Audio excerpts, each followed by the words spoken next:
So if you're like me and your Twitter timeline is cluttered with these images and you don't really care about Wordle, I'm going to show you a quick and easy way to remove Wordle from your Twitter feed. Here's what you'll do.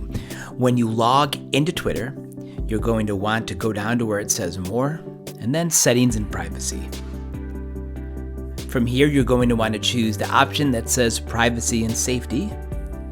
And then you're going to want to select this option that says Mute and Block. From here, we're going to click on Muted Words, and then click the plus button and type Wordle.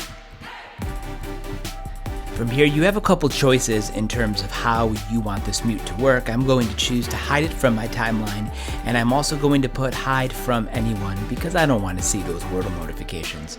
Once you're done, select Save. And that word is now muted forever. So now my timeline will be Wordle free. Hopefully this helps.